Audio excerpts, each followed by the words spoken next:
저번에 우리 5번 교육하면서 이제 딥러닝에 집중을 해서 우리가 하고 딥러닝을 한번 쭉 돌아보고 그다음에 이제 마지막에는 이제 우리가 플란티어하고 우리 회사 그룹의 데이터를 어떻게 해야 될지 이제 그런 걸 했잖아요. 사실 다른 내용은 많고 중요한 걸 다뤘는데 제가 엘리먼 쪽은 이제 안 다뤘어요. 네. 뭐 주제를 선택한 이유가 이제 저번 주에 이제 한 협력회사하고 이제 얘기를 하다가 그 협력회사가 그 공공기관에 챗봇을 구축한 거야. 레거 기반으로.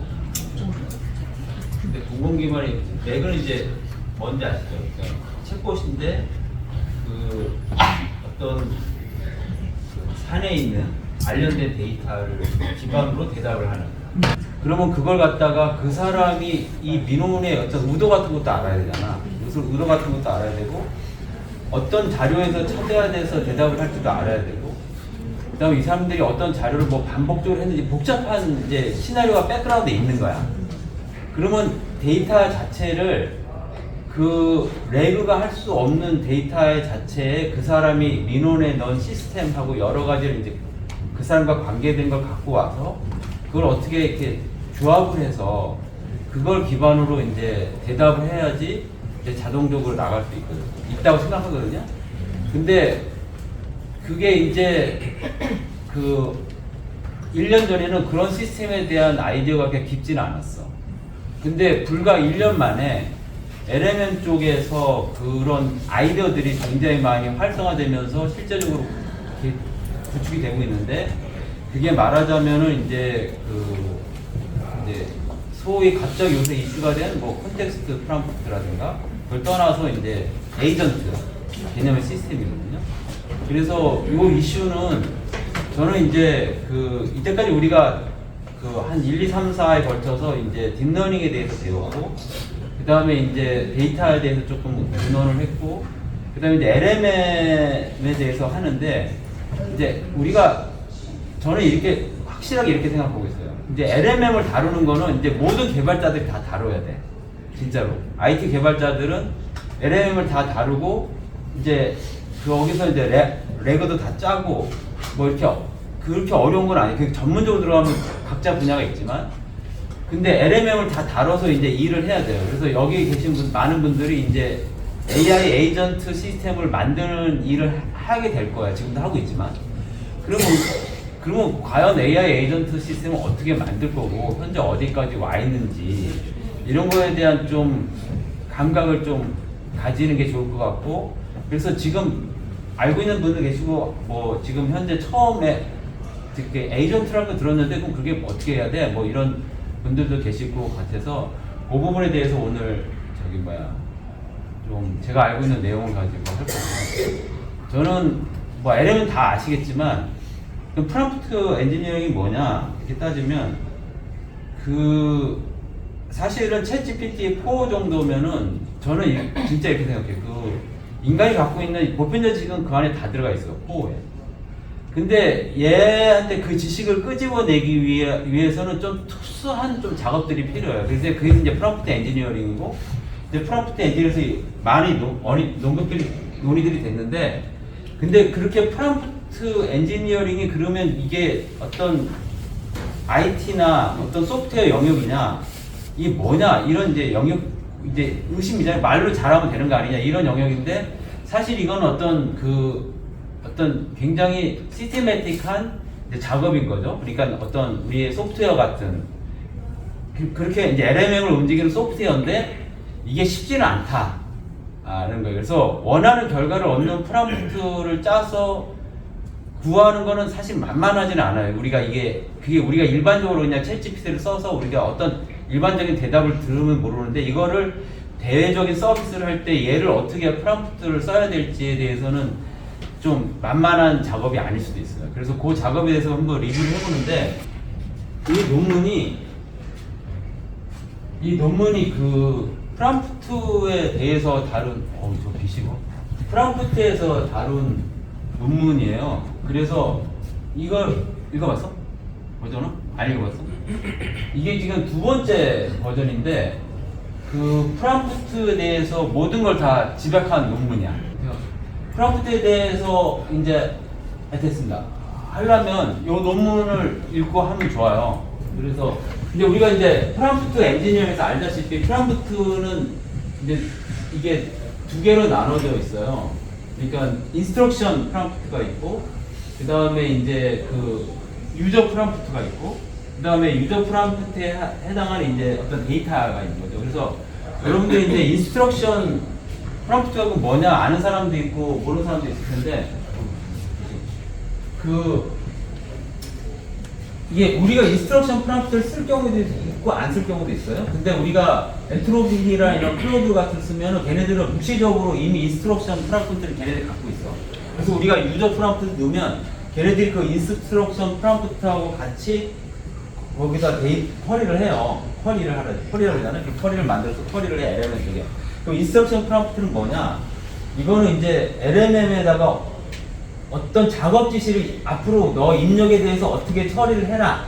이런 작업 지시를 하는 걸 인스트럭션 프랑크푸르트라고 해요. 그래서 이제 여기서 이제 중요한 게 뭐 페르소나를 부여하고 뭐 보안 정책을 어떻게 하고 중요한 거 있잖아요. 정책, 원칙들.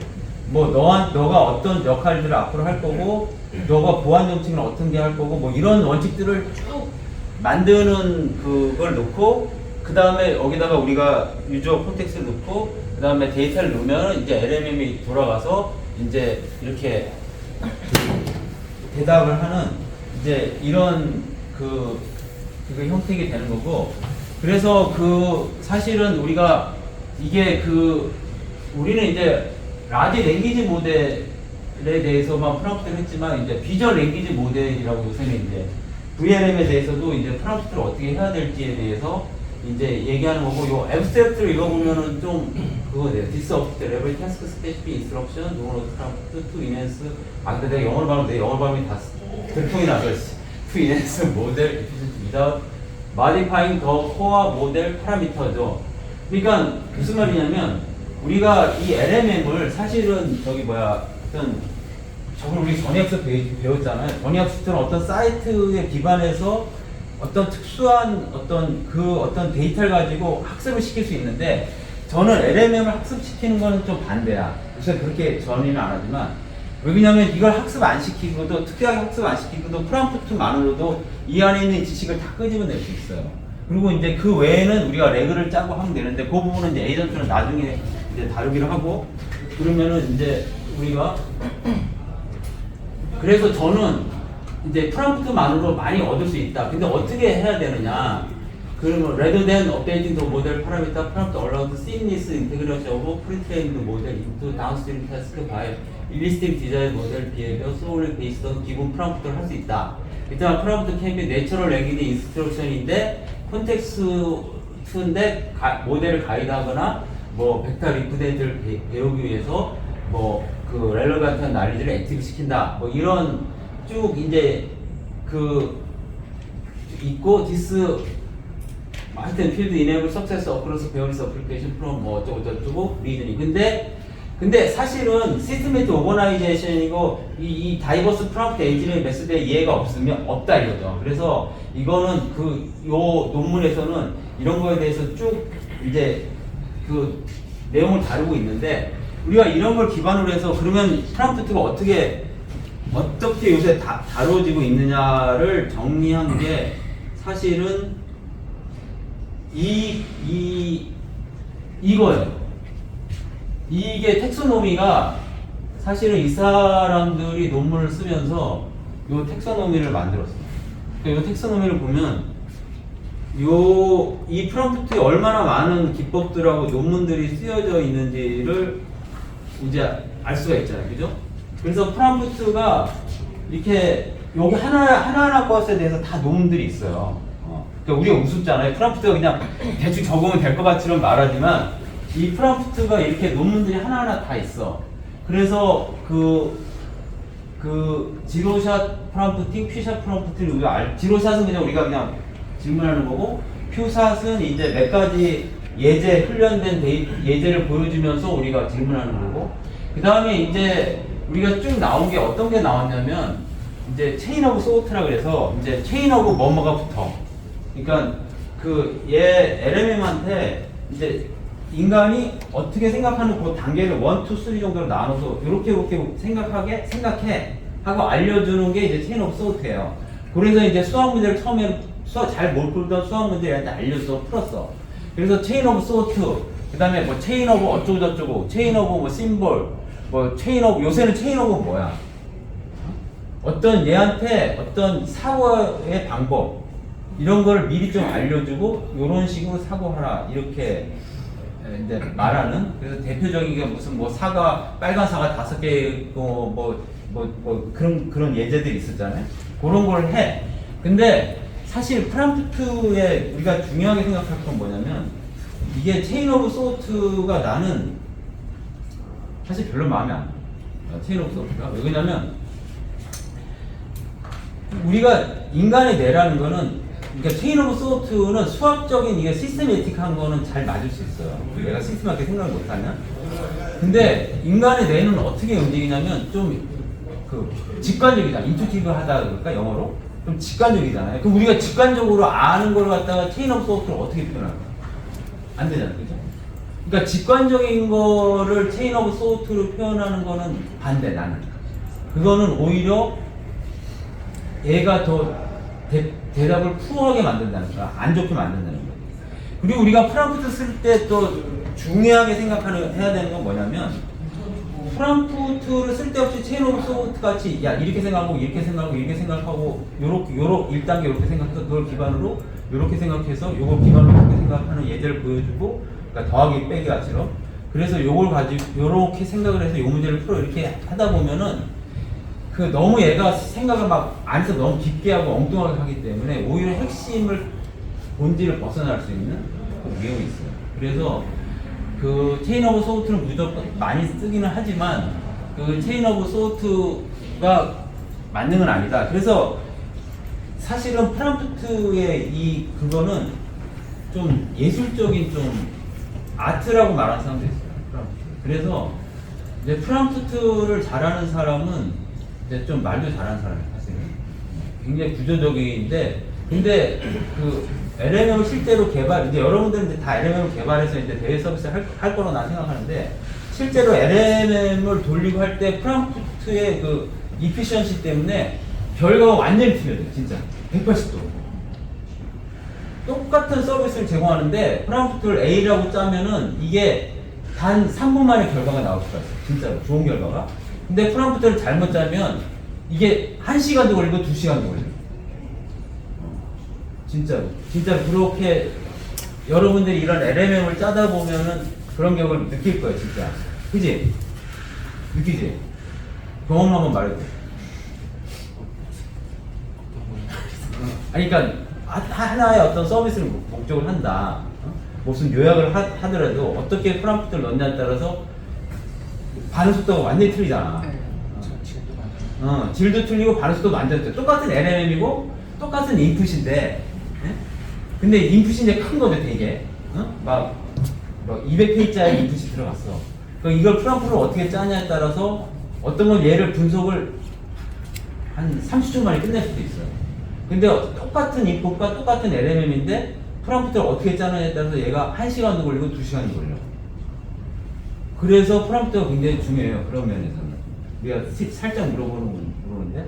그래서 여기 있는 사람들은 다 이제 프람프트를 이제 쭉 아는 게 좋고, 그래서 이런 이제 여러 가지 프람프트 기법들이 있다. 그래서 이런 기법들에 대해서 이제 나도 사실은 여기 하도 많이 논문들이 나와서 이게 과연 어떤 논문들이 이제 과연 그러면 임팩트 있게 진짜 영향을 미치는지 그런 건 사실 내가 평가를 잘 안 해봤어요. 근데 이제 체인 오브 소트가 나오면서 프람프트를 좀 이렇게 시스템매틱하게 해야 되겠다. 그렇게 됐고, 그 다음에 이제 엔트로픽의 그 시스템 프람프틱이 실수로 오픈됐어. 그래서 이렇게 이제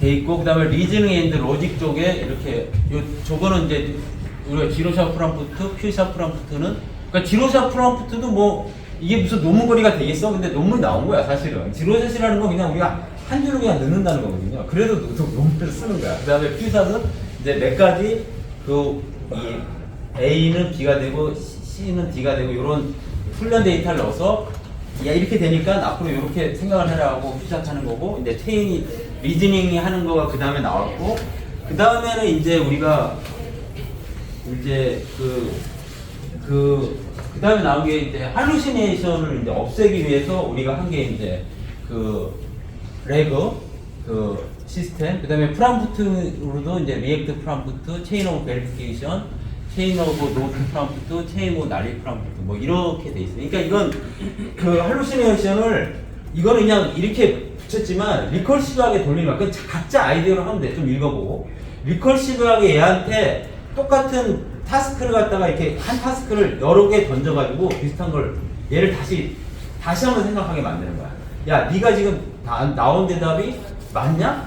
한번 다시 한번 검증해봐. 너 혹시 거짓말하는 거 아니냐?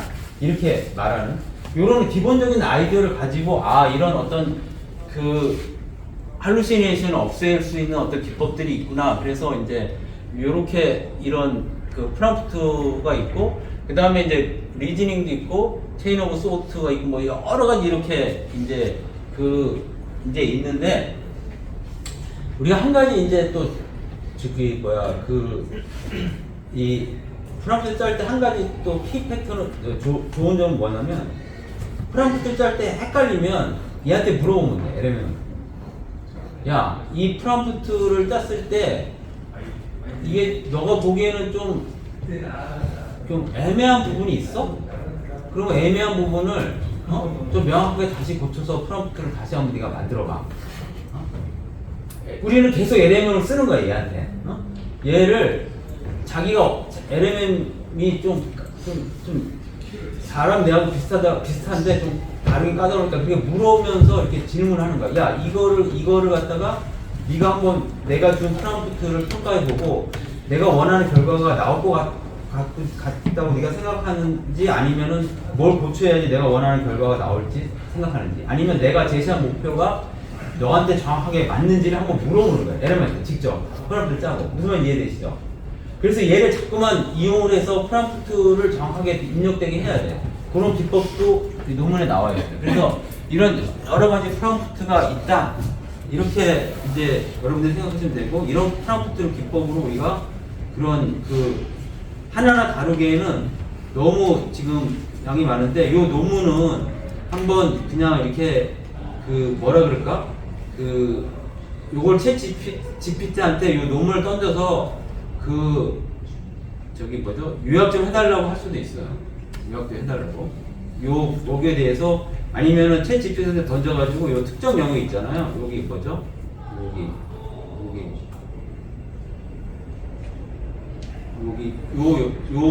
요 테러 2점 이 프롬프트 엔지니어링 단락을 쉽게 짧게 요약해 주세요 하면 얘가 정확히 요약해 줘요.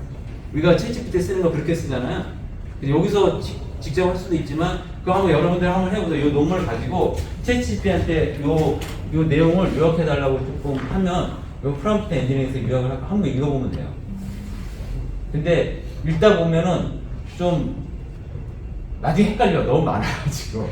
우리가 프롬프트 엔지니어링에 하면서 이제 과거하고 달라진 거는 이제 요새 과거에는 우리가 했죠. 현재는 아까 말한 그런 얘한테 물어봐서 자동으로 프롬프트를 만들려고 하는 노력이 있어요. 그 다음에 이제 단순 질의 응답에서 뭐 COT, 그 다음에 트리그래피 같은 컨셉으로 복잡도를 처리하고, 그 다음에 모델 내장 지식에 의존했는데 이제 RA단과 투 위주로 외부 지식 API를 활용해서 할 수도 있고, 그 다음에 한번 설계한 프롬프트를 고정했는데 사용자 문명에 따라 실시간으로 재생성을 수정하고, 그 다음에 단일인데 이제 메타인지, 그래서 자기 검증, 자기 수정 루프로 이제 신뢰성을 강화하는 거예요. 근데 이제 문제는 이제 자기 검증, 자기 수정 루프로 신뢰성 강화하는 게 이제 딥시크가 이제 이 프롬프트에 대해서 많이 이제 얘가 충격을 줬는데, 딥시크가 이제 추론 모델이잖아. 그러니까 추론 모델에 합당한 프롬프트를 얘가 만들어서 제공을 하고 있는 거예요. 그래서 자기 검증, 자기 수정 루프 이런 걸 다 도입했고, 그 다음에 사용자 문맥에 따라서 실시간으로 프레임포트를 재생성해. 하게 만들 수도 있어요, 걔한테. 이렇게 주고받고 하면서. 근데 이거를 걸 너무 하다 보면 어떤 문제가 있냐면, 얘가 너무 많이 돌려서 돈만 많이 나가. 반응은 좋지 않은데. 그래서 이런 걸 갖다가 어느 단계까지 끌고 갈지는 어떤 그 정확한 우리가 그게 없는 거죠. 그러니까 어떤 사람은 또 아트라고 할 수도 있고, 어떤 사람은 굉장히 논문으로도 나오고 굉장히 시스템매틱한 것 같지만 그게 다 이렇게 적용되는 건 아닌 거죠. 그래서 아까 그 문제에 대해서 한번 해보고 우리가 개별적인 걸 한번 따져보면 얘한테 이렇게 프롬프트를 얘한테 그 컨버셔널 유저 AI 인터뷰에서 그 프롬프트 리라이팅을 시키는 거야. 얘한테 아까 말한 대로 그 챗봇한테 야 너가 내가 준 프롬프트를 평가해서 다시 한번 써달라고 요청을 하는 그런 프롬프트를 할 수 있다는 거예요. 성능이 많이 늘어나요. 근데 이것도 사실은 그냥 단순히 릴라이팅을 이제 하는 것도 있지만 이 릴라이팅 할 때 어떤 슬롯을 만들어서 여기에 맞게 릴라이팅을 해야 되는 거에 대해서 다룬 논문이야, 사실은. 근데 우리가 이 논문이 사실은 그렇게 말하자면은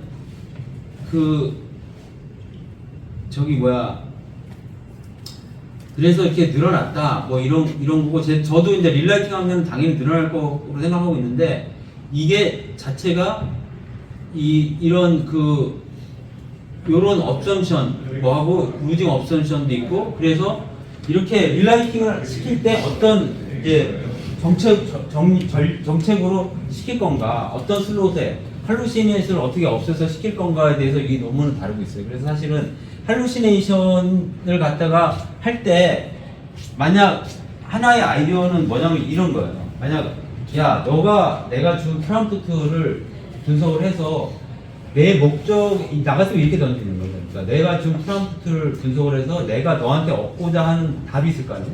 그 답을 갖다가 얻을 때 이 프롬프트 갖고 해결 안 될 것 같으면 네가 한번 내용을 더 추가해 달라고 요청할 수가 있어. 근데 내용을 추가하면 얘가 어떤 잘못을 저지르냐면 거짓말을 해. 할루시네이션이 그 내용에서 발생할 수가 있어. 진짜 얘가 거짓말 되게 잘하거든요. 그러니까 그럴 때는 어떻게 되냐면 너가 추가한 내용에 대해서 최대한 정밀하게 검증을 해라 하고 한 줄 더 붙이는 거야. 그냥 할루시네이션 안 생기게 사실 어떤 데이터에 기반해서 검증을 해라. 그러면 얘가 할루시네이션이 안 생기게끔 다시 한번 프롬프트를 재생성할 수가 있는 거예요. 그러니까 그거는 각자의 어떤 그거야. 경험하고 능력이야. 근데 되게 중요하다는 거예요. 그래서 어떤 사람은 몇천 자로 이루어진 프롬프트를 줘도 못 이룰 거를 어떤 사람은 수십 자로 가지고 똑같은 타스크를 달성할 수 있다는 거예요. 진짜 그래요. 그래서 내가 실증하기에는 내가 너무 없어서 그런데 그래서 그걸 다들 한번 보면 좋을 것 같고 사실 이게 정리를 이렇게 잘해주잖아요 얘가. 그래서 사실 하여튼 나왔으니까 한번 봅시다. 지로샷은 그냥 프롬프트만으로 하는 거고 트랜스레이팅 잉글리시 트랜스레이팅 헬로 이런 거. 큐샷은 이제 우리가 인풋 아웃풋상을 프롬프트에 포함해갖고 이제 큐샷 이게 옛날에 이제 다 한 거고 체인 오브 소프트는 지금 말하는 것대로 단계적으로 이제 수학적 문제나 논리 문제 효과적인데 이게 논리 문제만 하지 인투션한 건 안 돼요. 오토 CO2는 이제 CO2 예시를 자동화하고 Let's think step by step. 사실 이게 이제 뭐냐면 오토 COT라고도 말을 하는데 이제 싱글 센텐스 COT라고도 말을 할 수 있어요. 그래서 우리가 어떤 걸 주고 Let's think step by step 함으로 해서 전혀 LMM의 응답이 달라져. 근데 굉장히 웃긴 게 뭔지 알아요? 똑같은 걸 가지고 Let's think step by step을 하고 주잖아. 그러면 GPT가 받아들이는 거고 제모나이가 받아들이는 거고 클로드가 받아들이는 게 다 틀려. 웃긴 게. 그래서 왜 그러냐면 왜 틀리냐면 LMM이 가지는 그 모델들이 조금 차이가 있기 때문에 걔가 어디에 주안점을 두느냐에 따라서 차이가 있어. 그래서 그 되게 웃기지만 만약 GPT 같으면은 싱크에 대해서 이제 주안점을 가진다고 하면 클로드는 스텝 바이 스텝으로 주안점을 가지고 거기에 감수를 갖고 막 이래. 그러니까 그 말은 뭐냐면은 자기가 이렇게 만약 GPT 가지고 이렇게 프롬프트를 하고 잘 쓰고 있는데 클로드로 가면은 얘가 GPT하고 똑같은 느낌으로 쓰는데 얘가 잘 말을 안 들을 때도 있어. 무슨 말인지 이해됐어? 얘가 와이레먼보다 단어를 받아들일 느낌이 틀려. 되게 웃긴 거죠. 네? 그런 경우가 있고 셀프는 이제 리즈닝 패스를 몇 개 더 주는 거야. 그래서 다수결로 정답을 선택한다든가 뭐 이렇게 아이디어들이 이제 다 아이디어들. 로지컬 COT는 이제 심볼릭 로지를 적용해서 이제 추론 과정에서 이런 것들은 추론 과정에서 이렇게 더 넣는 거예요. 야, 여기서 너가 논리적으로 오류가 돼 있는 거 한 번 더 검증해봐. 이런 한마디만 넣는 거, 한마디만. 굉장히 그게 다를 수가 있어요. 진짜로. 그리고 그래프 오브, 비선형 그래프 구조로 리즈닝을 이제 한다는 거. 그 다음에 시스템 투 어텐션, 스트레스 소트, 그 다음에 체인 오브 테이블 프롬프트 똑같아. 나머지는. 셀프 리파인 프롬프트는 자기가 이렇게 얘한테, 야, 너가 이거 결과에 대해서 너가 만족해? 이렇게 다시 또 얘한테 공격을 하는 거야. 그런 여러 가지 기법들을 써서 하는 거죠. 그래서 이런 여러 가지 이 기법들이 있다. 체인 오브 드래프트도 있고, 그래서 이런 기법들이 되게 환각 줄이기, 레그, 뭐 액티브 프롬프트, 뭐 이렇게 돼 있어요. 그래서 채치패드에 물어보니까 금방 나오잖아요, 답이.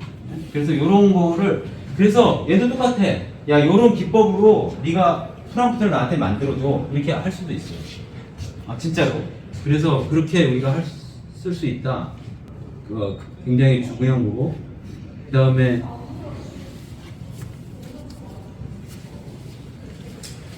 이 논문은 또 어떤 논문이냐면 체인 오브 드래프트라는 논문이에요. 체인 오브 드래프트는 뭐냐면 이게 뭐죠?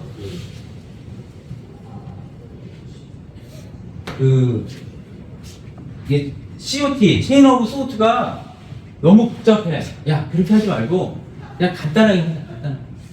체인 오브 드래프트 간단하게. 그래서 체인 오브 드래프트를 쓰는 게 오히려 COT보다도 더 결과가 좋고 응답을 빠르게 할 수 있다는데, 여기서 이제 요거를 갖다가 요게 이제 아까 말한 그건데, 우리가 어떤 문서를 200페이지짜리 문서를 넣어서 이제 요약을 한다고 생각해요. 그럼 처음에 우리가 answer the question directly, do not return any preamble, explanation or reasoning 해갖고 넣으면은 이거 갖고 넣으면 하세월이야. 요약하라고 그러면. 근데 이제 그래서 chain of thought를 넣어서 step by step to answer following question, return the answer at the end of response after separator 이렇게 해갖고 넣으면은 이제 chain of thought가 되는데, 이것도 너무 긴 자료를 다룰 때는 힘들다는 거야. 하세월이 걸리니까. 그래서 체인 오브 드래프트는 어떻게 되냐면 think step by step, but only keep a minimum draft for each thinking step. 한 번 할 때마다 어떤 범위를 정해서 네가 해라. 그래서 이거를 with 5 words and most 5단어로 표현해라. 그 다음에 return the answer at the end of response after separator 이렇게 해라. 이렇게 구정함으로써 이렇게 던지면은 200페이지짜리 문서가 요약되는 거를 되게 얘가 잘해. 하세월이 안 걸려. 그러니까 이렇게 어떤 드래프트 개념으로 이제 쓰는 것도 되게 많이 있고, 이게 좀 중에 우리가 체인 오브 소트를 너무 생각하면 다 보면 끝도 없으니까. 그래서 이제 이런 것도 이게 체인 오브 소트에 진짜 내가 이런 걸 차라리 안 쓰고 만다. 막 이렇게 체인 오브 소트라고 해서 수학 계산을 막 이렇게 알려준 거야. 그래서 걔가 막 이게 수학 계산을 하라고 프롬프트에 넣었는데, 근데 체인 오브 드래프트는 그냥 간단히 이렇게 수식으로 나타내도 걔가 충분히 잘한다 이런 거야. 그러니까 너무 얘를 시스테매틱하게 할 필요는 없다. 그래서 나는 사실 체인 오브 소스는 이게 쓸 때도 있지만 논리적인 문제는 그런 것도 있어요. 그래서 이렇게 다양한 우리가 그게 있고 아까 우리가 저기 챗GPT에서 했듯이 이런 여러 가지 그 기법들이 있다. 그래서 자동으로 생성될 수도 있고 그 다음에 이제 분명히 알아야 될 거는 한 가지 기법은 얘한테 다시 물어보는 것도 좋은 기법. 물어봐. 결과가 야 이 결과가 너가 생각하기에 잘 나올 것 같아? 내 의도를 충분히 이해했어? 아니면 문장을 더 넣어봐. 고쳐봐봐. 명확하게. 아니면 너가 고친 추가된 문장에 대해서 할루시네이션 없게 대답할 수 있어? 그런 것도 생각해. 뭐 이렇게 애를 갖다가 닥달을 볶는 거지. 네. 그런 식으로 이제 하면 되고. 그래서 근데 이제 요게 이 유튜브에 프롬 수진이라고 있어요. 이 사람이 어떤 사람이냐면 여자인데 국내 1호 프랑프트 박사가 아니라 프랑프트로 고용된 사람이야. 정식으로. 그래서 이 사람이 유튜브에서 프롬 수진이라는 유튜브가 있어요. 그래서 프랑프트를 이 사람이 여기서 많이 다뤄. 그래서 나도 이 사람 내용에서 많이 갖고 왔어요. 그래서 그 프랑프트에 대해서 정확히 또 알고 싶으면 그 사람을 하면 될 것 같고, 제가 보기에는 요 첫 번째 논문 우리가 했던 거, 요거를 챗 GPT가 요약해 준 거, 그것만 갖고 충분할 것 같아요. 그런 게 있다라고 생각하고. 근데 이제부터 다룰 내용은 또 어떤 내용이냐면 이런 거야. 안드레 카파시라는 사람이 얼마 전에, 이거 오래된 내용도 아니야. 저번 달인가? 6월이야? 봤어? 엑스트리터? 안 봤어? 안드레 카파시라는 것이 갑자기 X에다가 콘텍스트 엔지니어링 오버 프롬프트 엔지니어링이라고 이렇게 썼어. 그러더니 이런 말을 갑자기 콘텍스트 엔지니어링 말을 이렇게 붙인 거야. 그래서 people associate prompt with short task execution, give element in your day-to-day use. 인덱스를 element 뭐 어쩌고저쩌고 해서 콘텍스트 엔지니어링이 델리케이트 아트고 사이언스 오브 필링 더 콘텍스트 윈도우다. For just the right information for next step이다. 그래서 사이언스인데 because doing this right involve task description and explanation, few shop 뭐 어쩌고저쩌고 레그 뭐 어쩌고저쩌고. 그래서 우리는 이게 프롬프트 엔지니어 위에 있는 게 콘텍스트 엔지니어링이다. 그래가지고 갑자기 얘가 X에다가 화두를 던지는 바람에 또 전 세계 또 프롬프트 엔지니어들이 또 자기 할 말들 다 한 거야. 야, 지금 내가 생각하는 콘텍스트 엔지니어링 난 이렇고 저렇고 지금 막 좀 난리가 났는데, 나도 이 콘텍스트 엔지니어링이라는 말을 찬성을 해요. 왜? 왜냐면 이제 내가 또 설명해 줄 텐데, 이제는 프롬프트 엔지니어링 넘어서 내 콘텍스트 엔지니어링이 돼야 돼요. 근데 콘텍스트 엔지니어링이 왜 돼야 되냐? 그거를 이제 요 내용을 가지고 한번 우리가 생각해보자.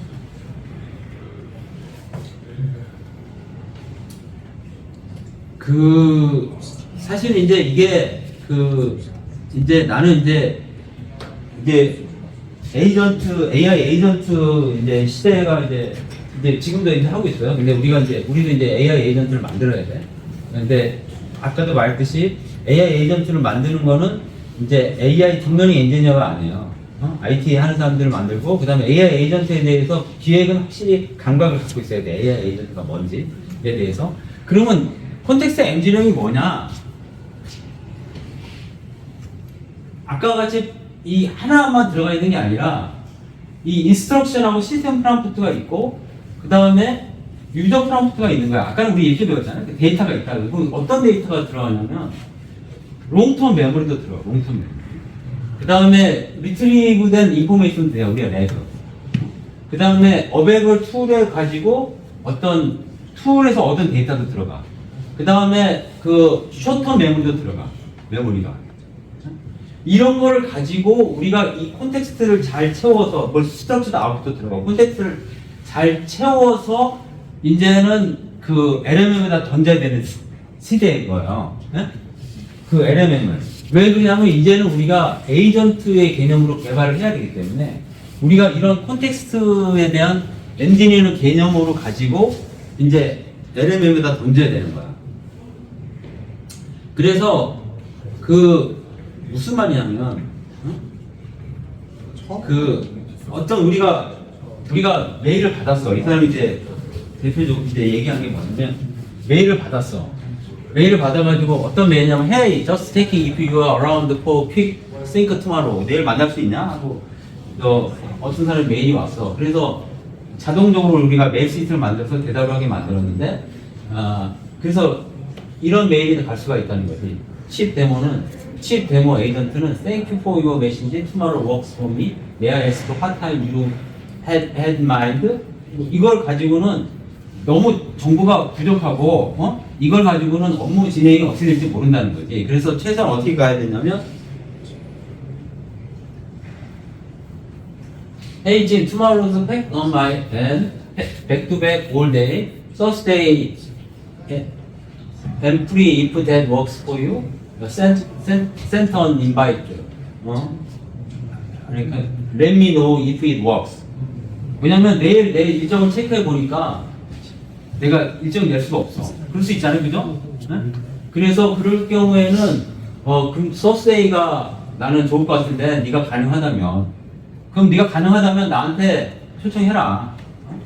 그리고 그걸 갖다가 나한테 알려줘라. 이런 내용을 해야지 업무가 될 거 아니에요, 그죠? 그냥 자동적으로 이렇게 보내문 자체가 내일 만나자 그래서 자동적으로 이렇게 보내는 거는 이제 아니라는 거지. 에이전트가 할 일. 그러면 에이전트가 이런 거를 하려면 어떻게 해야 되냐 이거지. 이런 걸 하려면 이렇게 해야 되는 거죠. 내 칼렌더 인포메이션을 봐야 됩니다. 내 칼렌더 인포메이션. 그 다음에 이 사람하고의 그 이메일을 봐야 되는 거야. 과거 이메일. 그래서 어떤 인포메이션 톤을 어떻게 해야 될지. 그 다음에 이 컨택 리스트를 봐서 어떤 키 파트너를 하든지 이 사람이 얼마나 중요할지 이걸 또 봐야 되는 거고. 그 다음에 그 툴을 써야 되는 거. 샌드 인바이트, 샌드 이메일 하는 툴을 써야 되잖아. 그러니까 이런 걸 다 돼야 되는 거야. 이런 걸 다 돼야 돼. 그러니까 아까 내가 말했을 때 아까 민원을 갖다가 자동으로 처리하는 게 왜 안 되냐? 거기는 라그만 가지고 프롬프트만 처리하려고 했으면 당연히 안 돼. 라그에 그 사람 정보가 없잖아. 근데 민원인이 지금 굉장히 악성 민원이야. 그러면 그 정부에서 악성 민원에 대한 어떤 정책이 있을 거 아니에요? 너가 지금 이걸 갖다 몇 번 질문해서 우리가 대답해 줬는데 뭐 이런 정책이 있다든지 그런 폴리시에 따라서 걔한테 뭔가 압박을 해줘야 되잖아. 그죠? 아니면은 뭐 이 문제는 따로 어디 연락을 하라든가 뭐 이렇게 해야 되는가. 그러면 그 사람이 악성 민원인지 아닌지를 알아야 되는 거야. 과거에 그걸 봐가지고 그 다음에 그 사람이 또 질문하는 톤도 알아야 돼. 굉장히 공격적인지 아니면 폴라이트한지 그것도 LM한테 물어보면 아는 거야. 이 사람의 톤을 한번 네가 평가해주고 알아. 그럼 LM이 그걸 평가해서 또 줄 거 아니에요? 이 사람 굉장히 악성적이다. 그러면 어떻게 또 대응을 해야 될지 이런 거 있잖아요. 그런 것들을 찾아서 해줘야 되는 거야. 그게 말하자면 에이전트 개념이고 그런 에이전트 개념에 의해서 우리가 프롬프트를 채우려면 프롬프트를 채운다는 게 아니라 그런 에이전트에서 갖고 온 걸 가지고 아까 이런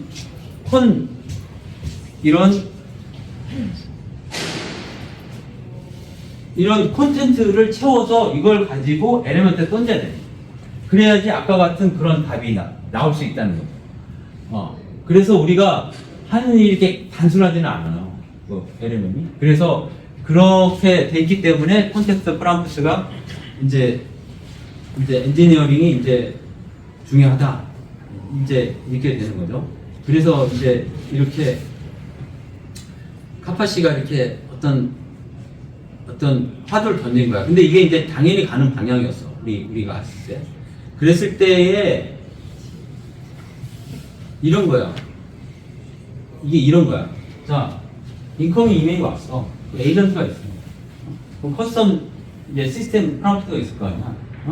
그럼 얘가 에이전트가 캘린더 툴을 해가지고 어베일리블을 체크하고 스케줄 미팅을 하고 그다음 이메일 히스토리 툴을 해서 게팅톤 레스폰스 게팅톤을 하고 미팅 노트 툴을 해서 그 프리비어스 미팅에 대한 걸 알아야 되고 그 다음에 콘택트 툴을 가지고 레시피한테 디테일을 해서 내가 제너레이트 이메일을 해서 보내는 거지.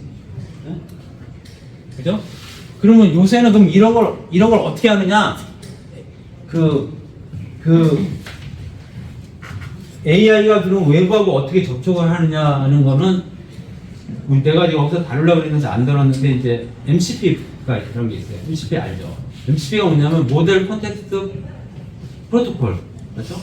모델 콘텍스트 프로토콜이라고 이 MCP를 만든 그 애는 어떻게 하냐면 이게 그 C타입 USB하고 똑같다.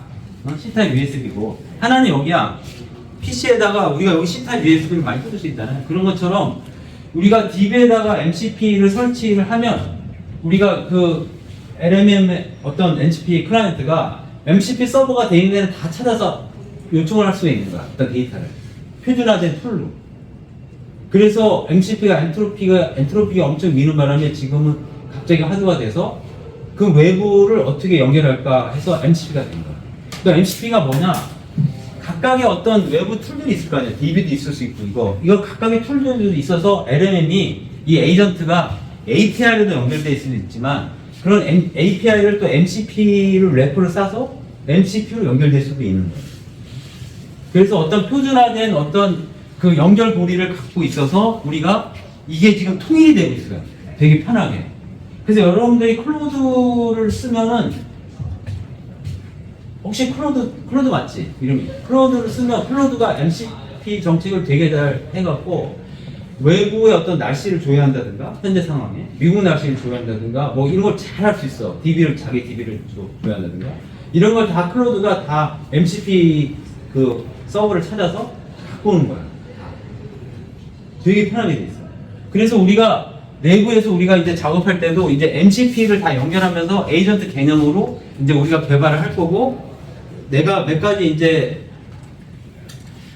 좀 비즈니스를 이제 그 AICS가 가야 되는 방향도 LMM 쪽에서 가야 되는 방향도 이제 이 에이전트 시스템을 만들어서 우리가 이제 가야 되는데 그거는 이제 정비를 좀 하면서 가야 되겠죠. 그래서 여기는 아마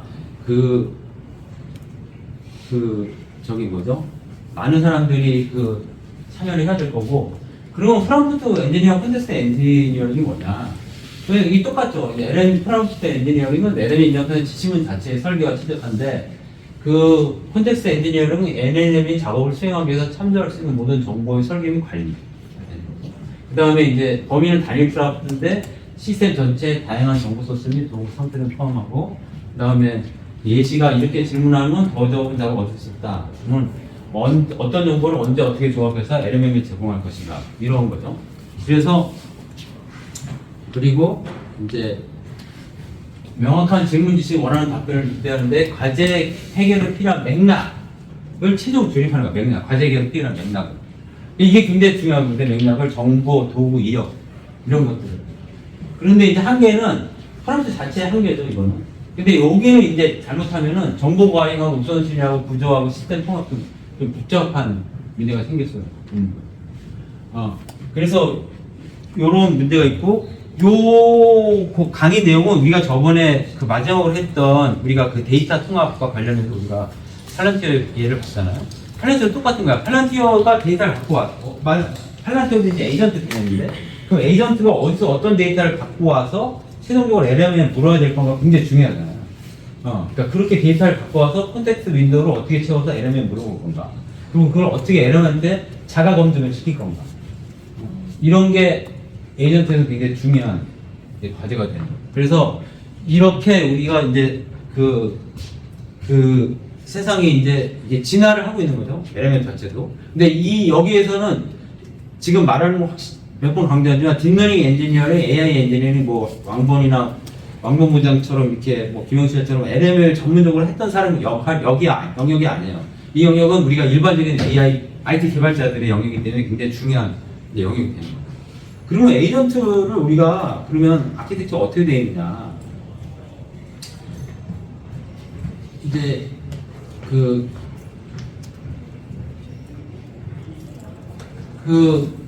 이제 에이전트 요새 그래서 에이전트를 가지고 실제로 돈을 이제 버는 회사들도 꽤 있어요.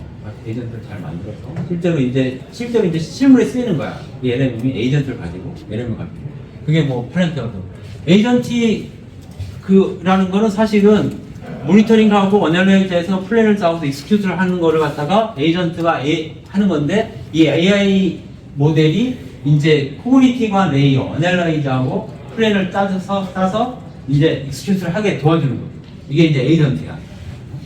에이전트고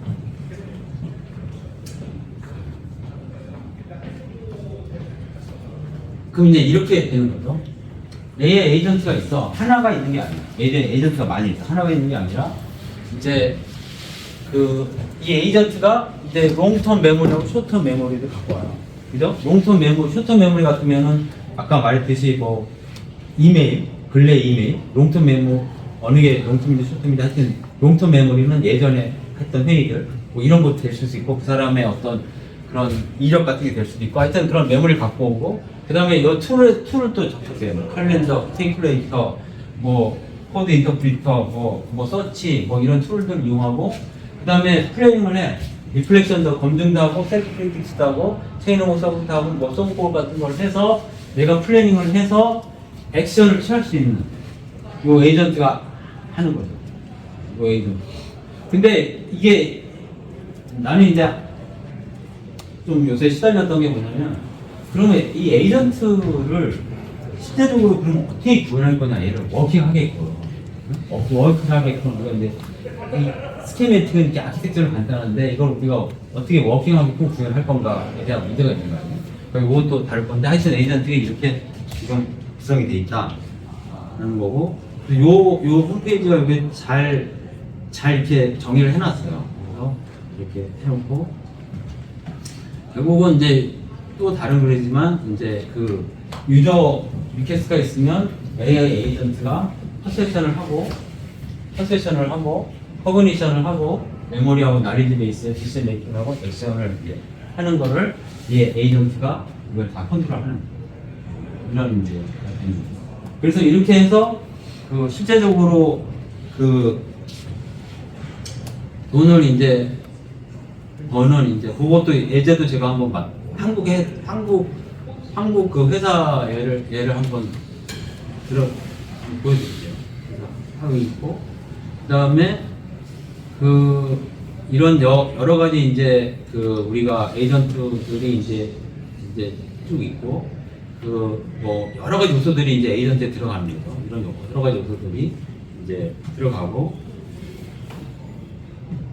이제 여러 가지 했을 때 이제 그러면 그 미래 최종적인 아키텍처 모습은 어떻게 되냐 이제 미래 이제 그 최종적인 이제 아키텍처 모습은 이제 요게 이제 미래 이제 에이전트의 이제 아키텍처 모습으로 이해가 되는 거죠. 그래서 어떻게 되냐면 에이전트는 많어. 플렉션 에이전트 있고 리플렉션 에이전트 있고 툴유스, 뭐 셀프러닝 뭐 여기에 모델이 다 붙어. 그 다음에 이거를 전체적으로 주요하는 에이전트 오케스트레이션가 있어.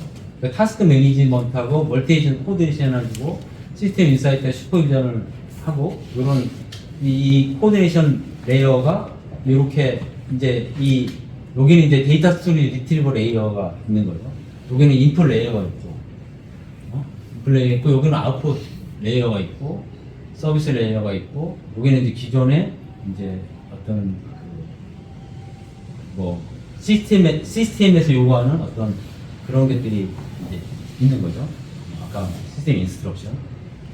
그러면 이런 구성이 돼서 우리가 이게 이제 미래의 어떤 에이전트 품위가 되는 거죠.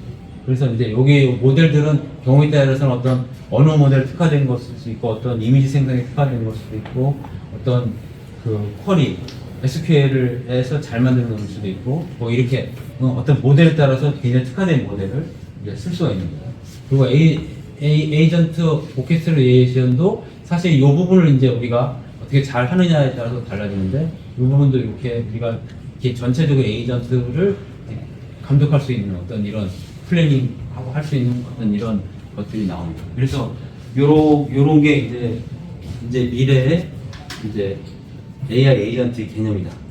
그래서 요런 요런 그 사고들을, 생각들을 이렇게 그 생각 갖고 있으면 도움이 될 것 같아요. 그래서 이제 우리가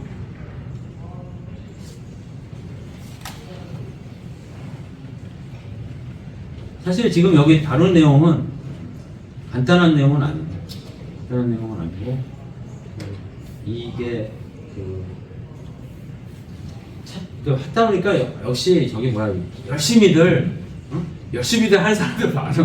그래서 이거 막 데이터 이거 하다 보면은 딴 사람이 다들 열심히 해놨어. 그래가지고 우리는 그거를 이제 자기와 때 열심히 해놓은 거를 진짜 내가 찾다 보니까 이 사람은 어떤 작업을 했냐면 야 에이전트라고 이렇게 뭐 이제 AI 에이전트라고 다들 만들어내는데 내가 이렇게 AI 에이전트 만든 사람들 만든 걸 평가해보고 뭐 만든 사람들 얘기하고 하니까 내가 생각에 진짜 AI 에이전트다운 에이전트가 별로 없더라. 그러면 AI 에이전트가 되려면 어떻게 개발해야 돼? 이런 거를 자기가 정리를 해놨어. 그래서 되게 이제 정리를 잘 해놨어. 그래가지고 근데 이제 이렇게 정리를 그래서 12개의 팩터가 있다. 그래서 이제 우리가 이제 해야 되는데 요게 이제 요게 좀 인상적인 내용인데 우리가 요게 이제 그러면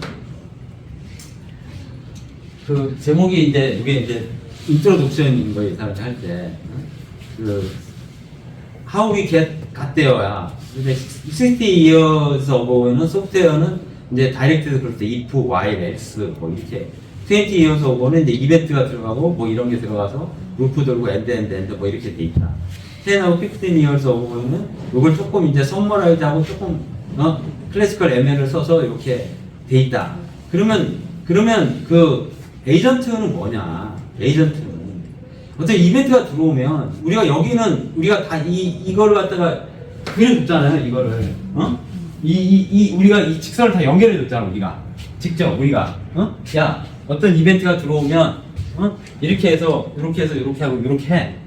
다 이 극선을 그려줬잖아. 그럼 AI 에이전트는 뭐냐?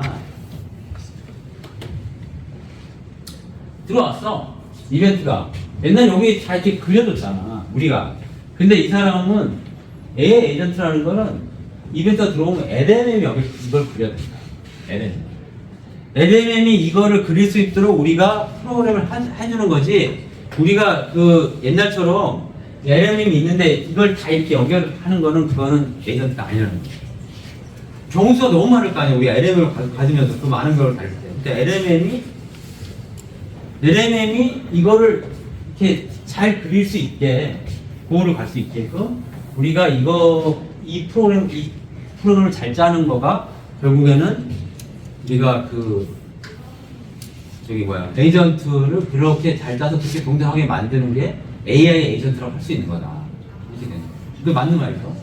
그 복잡한 데이터들 경우도 많은데 그걸 갖다가 이 똑똑한 LM을 보고 생각하게 해야지. 우리가 그걸 갖다가 그냥 모든 경우에 if, else, if 이건 LM의 사고가 아닌 거지.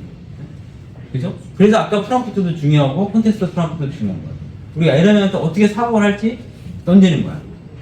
그래서 프롬프트도 이렇게 잘 쓰는 사람들 보면은 굉장히 이렇게 복잡하지는 않아요. 간단해요. 간단해요. 아까 렉지싱크 스텝 바이 스텝 하나만 넣어더라도 LM이 전혀 반응이 달라요. 대답하는 거예요. 그렇게 돼 있고, 그래서 이제 이런 거고, 얘가 이렇게 이 몇 가지 이렇게 디터민 넥스트 스텝을 하는 걸 해서 이렇게 이벤트가 발생했을 때 디터민 넥스트 스텝을 해서 콜 API를 하고 뭐 리저트를 갖고 다시 이벤트를 발생시켜서 이걸 가지고 다시 또 픽업 파이프라는 리저트하고 뭐 이렇게 스스로 이렇게 그래서 이제 업데이트 DB를 해서 할 수 있는 뭐 이런 걸 이제 해야 되는데 그럼 이거를 이제 어떻게 짤 거냐 하는 이제 원칙을 자기가 12개로 세우는 거야. 12개. 그래서 이것도 꽤 나중에 이제 우리가 그거를 만들 때 꽤 도움이 되겠더라고요. 그래서 이렇게 예제도 좀 만들어 놓고 했어요. 그래서 이거를 보면 도움이 될 것 같고, 그래서 내가 또 챗GPT한테 야 정리 좀 해줘. 그래서 짧게 정리해달라고 하니까 얘가 또 짧게 정리를 잘해줬어. 그 시간이 오래 걸리니까 짧게 정리를 잘해줬어. 그래서 리전트 팩터 제로부터 이제 하우 위기한 때부터 이제 소프트웨어 코드 기반이 게이지 기반 오케스트레이션 엘리멘트 부분으로 진화해 왔으며 엘리멘트 중심보다 에이전트를 제어하는 소프트웨어가 중요했음을 설명한다. 그 다음에 이거는 자연어 입력을 구조화된 툴워치로 변환해 엘리멘트 명확한 구조로 코드를 실행하도록 합니다. 그 다음에 프롬프트를 코드베이스를 직접 관리하며 시스템 유저 역할 분리, 버전 관리, 토큰 순서 최적화 등의 디버깅 유도를 쉽게 합니다. 그 다음에 애더블 전달된 컨텐츠를 설계 제한하고 불필요한 데이터를 제거하거나 압축하여 효율적인 안전적인 추론을 가능하게 합니다. 그 다음에 호출을 구조화된 출력을 보고 호출을 코드를 통해 유효성을 검사하고 해석하는 방법을 사용합니다. 그리고 에이전트의 실행 상태와 비즈니스 상태를 동일선 지정하여 재실행 시 송실 상태를 방지하고 일관성 분할한다. 이런 어떤 원칙들이 근데 잘 정리를 해놨어요. 에이전트의 실행, 일시정지, 재개를 위해 간단한 API를 제공해 호출자와 스케줄러가 안전하게 제어할 수 있도록 합니다.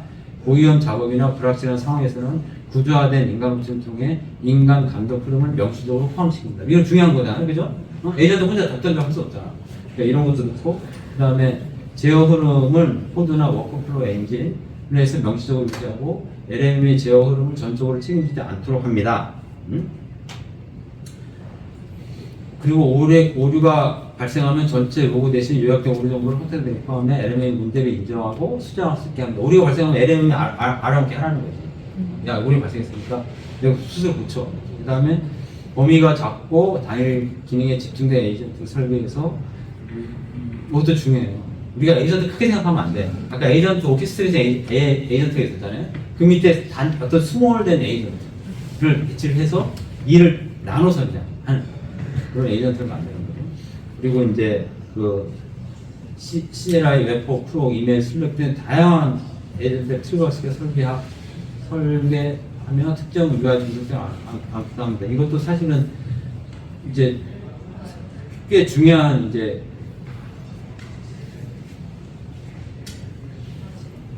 보면은 이렇게 이제 여기서 나오는 여러 가지 이벤트들을 내가 이제 잘 받아보게 하는 거죠. 사실은. 그러니까 이 이벤트 처리를 우리가 어떤 데이터를 받아서 얘를 계속 구동하게 할 건가. 이런 것도 사실은 좀 중요한 문제 중에 이제 하나가 되는 거죠. 그리고 이제 에이전트를 비정상 상태로 설계해 입력하면 수평 확정과 제시 가능합니다. 이렇게 내가 그래도 여기서 이렇게 팩터들을 잘 정리를 해놨어요. 그래서 나중에 이제 우리가 이 에이전트에 대한 어떤 이런 거 없을 때 이런 걸 참고해서 우리가 설계를 한다든가 개발을 하는 게 도움이 될 것 같아요. 굉장히 중요한 사실이에요.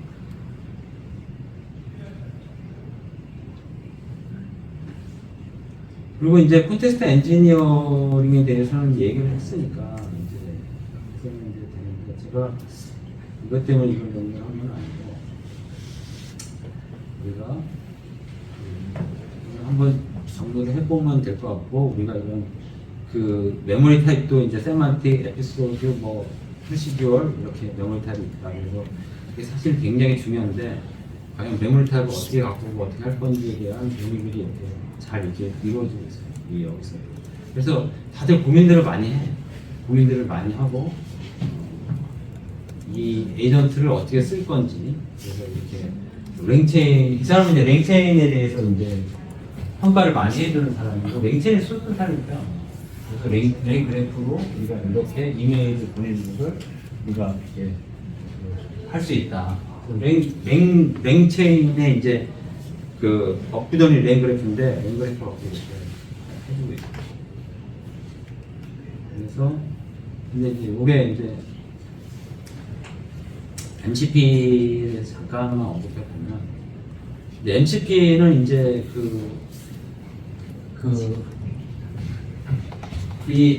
이렇게 여러 가지 툴들을 웹서치하고 벡터지기 데이터베이스 그다음에 그것뿐만 아니라 여러 가지 툴들을 붙일 수 있게 이렇게 MCP 표준을 만들었어요.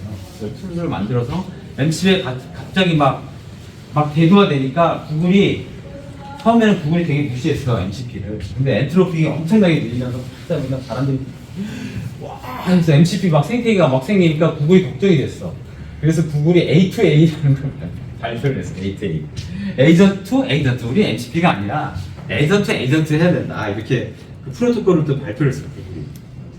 그래서 이제 그 MCP 서버가 이제 이렇게 리소스를 하는데 구글은 그럼 뭐냐? 에이전트 에이전트 프로토콜을 만들어서 A2A까지 하자. 이제 A2A로 하자. 그래서 이렇게 프로세스를 만들었어요. 구글이. 근데 사실은 뭐 이렇게 생각하면 돼. 나는 어떻게 생각하냐면 MCP 이제 에이전트가 많이 나올 거야. 에이전트가. 근데 MCP에 어떤 의미가 있었냐면 이제 플러그인 개념으로 MCP 서버가 야 이제 물어보면 되는 거야. 클라이언트가 야 이런 MCP 서버가 뭐가 있어요? 물어보면 MCP 서버 대답을 하고 없으면 돼. 그러니까 이제 그 있고 우리가 에이전트도 이제 말하자면 이메일을 진짜 잘 쓰는 에이전트가 있어.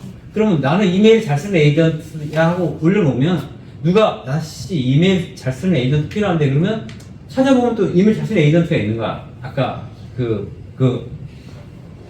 이렇게 찾다 보면 그러면 그 이메일 잘 쓰는 에이전트를 갖고 오면 되는 거야 우리가. 그죠? 그러니까 이 생태계를 개방하기 위해서 구글이 엄청나게 노력을 많이 하고 있어서 지금은 이제 이런 것까지 이제 논의가 되고 있다. 그 A2A 에이전트를 만들어서. 그러니까 이제 이제 이 결국에는 이제 제가 보기에는 이 에이전트 이런 뭐 에이전트 디렉토리 뭐 에이전트 게이트웨이 뭐 그래서 에이전트 1, 2, 3 뭐 시컴 어쩌고 뭐 이렇게 구글이 이렇게 다 해놨는데 이런 거의 움직임이 이제 다 있는 거죠. 그래서 우리가 이제 우리가 이제 AI 다루는 회사고 LLM에 특히 강점을 가진 회사를 그러면 이제 이런 에이전트 개념을 가지고 우리가 뭐 MCP를 어떻게 붙이고 어떻게 하고 뭐 회의록 같은 것도 우리가 회의를 했어. 근데 회의에서 어떤 무슨 안이 나왔어. 그럼 이 안이 과거에 어떻게 논의되었는지를 알아야 될 거 아니야. 그러면 그걸 갖다가 뭐 어디서 찾아봐야 될 거야. 이메일 찾든지 뭐를 찾든지. 그럼 이제 MCP를 써갖고 그 콘텐츠를 갖고 오는 거야. 회의록을.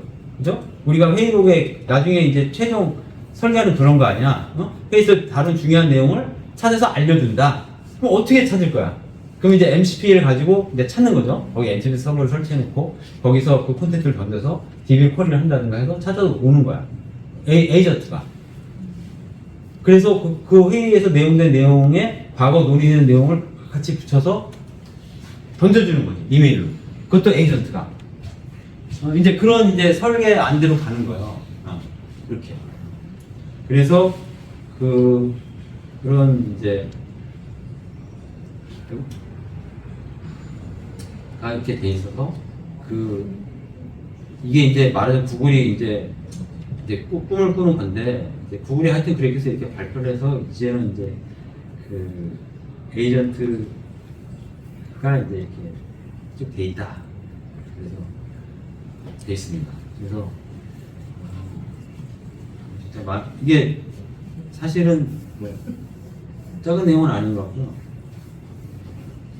그러면 실제적으로 한국 기업에서 그 에이전트 만든 돈 버는 회사가 있냐는데 있더라고요. 비넨스 AI가 이제 펠란티어 플랫폼을 가지고 이제 그거를 하는데 펠란티어 갖고 여기 이런 에이전트를 만들었어요. AI 에이전트를 만들었어요. 그래서 AI 에이전트를 만들어서 이렇게 그 데이터를 수집하고 로직을 짜서 그 액션까지 하는 이런 에이전트를 만들었어요. 진짜요. 만들어서 이걸 가지고 어떤 걸 만들었냐? 코머스 OS라는 걸 만들었어요. 코머스 OS. 근데 코머스 OS는 어떤 거냐?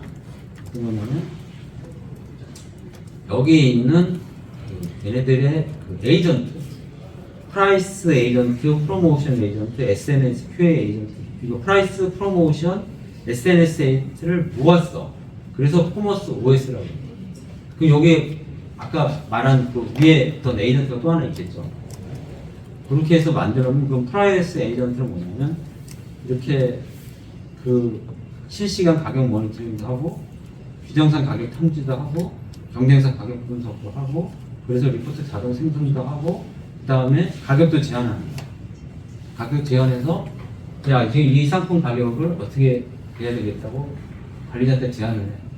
관리자가 승인을 하면 이제 전체적으로 이제 승인된 가격으로 다시 마케팅을 진행하는. 그래서 이 회사가 그 이런 에이전트 개념의 그걸 가지고 매출이 꽤 돼요. 매출이 꽤 되고 투자도 잘 받았는데 매출이 있다는 거야. 문제는.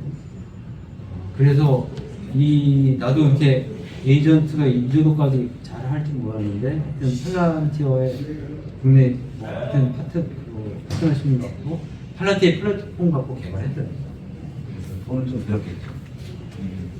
그러니까 이제 결국은 이제 데이터를 어떻게 잘 수집해서 그걸 어떻게 지능화된 LLM을 사용해서 분석을 해서 일을 진행되게 하느냐 하는 그런 에이전트를 어떻게 만드느냐.